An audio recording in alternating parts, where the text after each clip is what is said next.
फैज खान जी आप पता कर लीजिएगा। बिस्मिल्लाहिर्रहमानिर्रहीम। भारत माता की जय।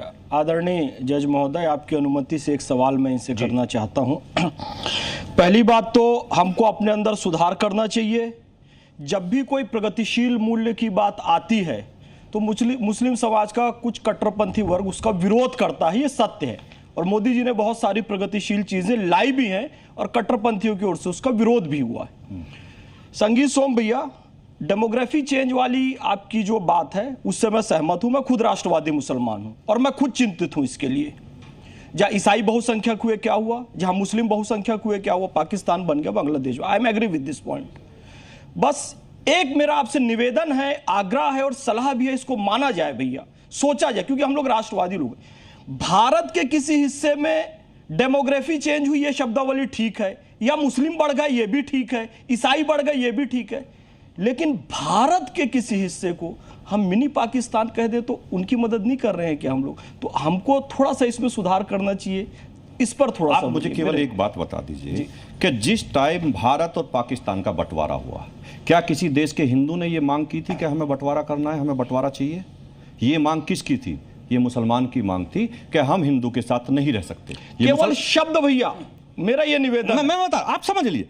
और बंटवारा जब बात को लेकर कह रहे हैं कि देश का जो मुस्लिम है वो आहत हो रहा है, आप इस बात मैं कहते हैं पाकिस्तान को मदद, मुस्लिम आहत नहीं हो रहा है। पाकिस्तान आपको वही बताना, पाकिस्तान की बात करना उसको लग रहा है कि आप भारत का हिस्सा है, पाकिस्तान का नहीं है। आप मेरा जवाब ले लीजिए, केवल आप मेरा जवाब ले लीजिए। पाकिस्तान नहीं बोल सकते, केवल आप जवाब ले लीजिए। बिल्कुल, आप मुझे बताइए कि जिस टाइम बंटवारा हुआ पाकिस्तान में 14% हिंदू हुआ करता था। आज कितने परसेंट है मुझे बता दीजिए? आज 1% भी पूरा नहीं रहा है। कहां चला गया वहां का हिंदू? वहां तो डेमोक्रेसी भी नहीं है। आप क्यों कंपेयर करते हैं? क्यों नहीं भारत का बैठा हुआ मुसलमान, क्यों नहीं भारत का बैठा हुआ, अगर भारत का क्यों नहीं भारत का बैठा हुआ मुसलमान क्यों नहीं सड़कों पर उतरा के पाकिस्तान में हिंदुओं के साथ अत्याचार हो रहा है? कभी नहीं उतरा, कभी नहीं उतरा। ये तो नहीं बोलते हो यार आप, ये नहीं, वो ठीक कह रहे, नहीं बोलते हैं कट्टरपंथी लोग। जैसे किसी को डायग्नोज करते हैं तो बीमार तो है, लेकिन गुनहगार कौन है ये कम से कम हम गफलत में हो जाते हैं यहाँ कि जैसे आपने अभी जो चीज़ें कही हैं, हमारे यहाँ ऐसा कोई कानून तो है नहीं कि आप कितने बच्चे पैदा करें। अगर कोई एक, जिस समय देश आज़ाद हुआ था, एक धार्मिक या जिस भी कहिए आबादी का एक अनुपात था, उस अनुपात को बनाए रखा जाए, ये जिम्मेदारी स्टेट की होती थी, न कि व्यक्ति की। अगर आप उसको देखिए, दो चीज़ है, एक कानूनी, एक होती है नैतिक। नैतिक रूप से आप जितनी बातें कह रहे हैं, मैं आपसे कह रहा हूँ, वो हो सकती हैं, लेकिन एक चीज़ बताइए, मैं आज जब एक चीज़ आपसे पूछ रहा हूँ, 70 साल के बाद भी आर्टिकल 30 क्यों है संविधान में? अब आप देखिए ये चीज़, माइनॉरिटी इंस्टीट्यूशंस अपने धार्मिक संस्थाएं चला सकते हैं, वहाँ सब कुछ पढ़ा सकते हैं, लेकिन आर्टिकल 30 के तहत हिंदू नहीं कर सकता। जो भी आपने आरोप लगाए हैं, कानून कौन बनाया था? इस देश की सत्ता। देखिए, अगर कोई चीज़ कहीं डेमोग्राफी चेंज हो रही है इलीगल तरीके से, यानी अगर घुसपैठिया आ रहा है, तब तो हम मानते हैं कि वो अवैधानिक है। लेकिन अगर एक हमारे बगल में मान लीजिए रसूल चाचा रहते हैं, उनके 10 बच्चे हो गए, तो उन्होंने कौन सा अपराध किया? उन्होंने तो नहीं किया है ना।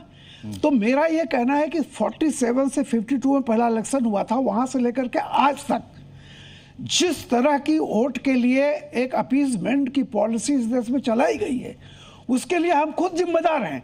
मैं आपसे सवाल कर रहा हूँ, 11 साल बीजेपी के आए हुए हो गया, 370 गया, लेकिन मेन जो जड़ है आर्टिकल 30, या तो सबके लिए खत्म कीजिए, मदरसे अगर धार्मिक शिक्षा देते हैं तो उनको भी खत्म कीजिए। जैसे ये नहीं मतलब नहीं भैया, मुझे अपनी बात सर मुझे अपनी बात कहना नहीं। सवाल सर जल्दी से। मेरा ये कहना है कि नहीं, किसी भी सेकुलर, देखिए प्लीज जी, किसी भी सेकुलर कंट्री में नियम सबके लिए बराबर होने चाहिए। ये नहीं हो सकता कि हिंदू, आर्टिकल 30 बिल्कुल नहीं होना चाहिए था और मैं खुद कहता हूं कि ऑब्जेक्टिव ढंग से दिया जाए, जैसे मतलब हमारे यहाँ होता किसी को धार्मिक करना है तो आप धार्मिक कह रहे हैं कि इस पर सरकार क्या सोच रही है? हाँ नहीं, मैं बीजेपी क्या सोच रही है? क्या चीज है जी, मैं बहुत अच्छी बात आपने कही। मैं एक बात पूछना चाहता हूं, जब से देश आजाद हुआ, आजादी के बाद जिस तरीके की सरकार हमारे देश में रही, फिर वो मतलब कहेंगे लोग के पॉलिटिकल बात कर रहा है,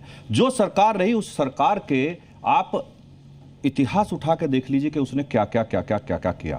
उस सरकार ने हमेशा केवल अपीजमेंट की राजनीति की, और उसी राजनीति के तहत ये आज अगर देश इतनी दिक्कतों में आया तो वो उसी का कारण था। सरकार धीरे धीरे कर रही है, आप निश्चित रहिए। क्या मुस्लिम ने किसी ने सड़कों पर आकर सम्मान किया कि 3 तलाक भारत सरकार ने खत्म किया है? क्या किसी ने सम्मान किया कि 370 हटाइए? बवाल करने का काम तो किया। आप आखिर क्या वजह है, इतना हिंदू मुसलमान होता, आप इतने बड़े एग्रेसिव नेता हैं, उसके बाद भी आप हार जाते हो? 3 में से मैं 2 चुनाव जीता हूं लगातार, 2 बार एमएलए में वहीं की पब्लिक ने बनाया हूं। हमारे साथ मैं जो अभी कह रहा था, देखिए फिर आप ये कहेंगे कि हिंदू मुसलमान की बात कर रहा है। डेमोक्रेसी जिस तरीके से चेंज होती जा रही है, जिस सरधना विधानसभा में एक टाइम पे 30,000 वोट हुआ करती थी, आज 1.25 लाख वोट है। मेरे हारने का कारण वो है। इस तरीके से जनरलाइज करना कितना उचित है भाई? मैं कह रहा हूं बिल्कुल उचित ना है, लेकिन सत्यता तो है। सत्यता कब तक छुपाओगे, कैसे छुपाओगे, मुझे बता दीजिए। सत्यता तो यही है। एक सत्यता और है, आप भारतीय जनता पार्टी के नेताओं के खिलाफ खूब बढ़िया कुश्ती लड़ते हैं। एक केंद्र में मंत्री थे बेचारे, आप भी हार गए, वो भी हार गए। उनको कुछ मिलने वाला था कॉन्स्टिट्यूशन क्लब के चुनाव में, उसमें भी आप कुश्ती करने लगे। आखिर क्या दोस्ती आ रही है आप दोनों लोगों की? आप कॉन्स्टिट्यूशनल क्लब के चुनाव को पार्टी से क्यों जोड़ रहे हैं? वो एक जनरल छोटे से क्लब का चुनाव था, और उसमें कहां आप अरे आप चलिए वो छोड़ भी दीजिए। अब आज की कचहरी में दोनों लड़ने हैं, बालियान के खिलाफ क्यों इतने बयान देते रहे? मैं बालियान मेरे मित्र हैं ना, मैं कभी बालियान के खिलाफ था ना हूं ये, लेकिन रूडी कौन है? वो भी भाजपा के हैं। तो अगर वोट दी है तो दोनों पार्टी के थे। ठीक है, चलिए अब आज के मुकदमे में समय हो गया है जज साहब के फैसले का। जज साहब, आपका फैसला। देखिए, आपको सुना बड़ा अच्छा लगा, आपके विचार जाने, मगर मेरा ये मानना है कि देश में हिंदू मुसलमानों के बीच में डिवाइड नहीं होनी चाहिए, मिलके रहना चाहिए सब हमको, और ऐसी बात नहीं करनी चाहिए। हाँ, जो घुसपैठी हैं मुसलमान, उनके खिलाफ आवाज़ ज़रूर उठानी चाहिए, मगर जो देश के नागरिक हैं और जो देश के साथ हैं उनको हमें अपने मेन स्ट्रीम से अलग नहीं करना चाहिए। हम सबको मिलजुल के रहना चाहिए, अमन शांति से रहना चाहिए, यही संदेश देना चाहता हूँ। चलिए, बहुत बहुत शुक्रिया संगीत सोम जी।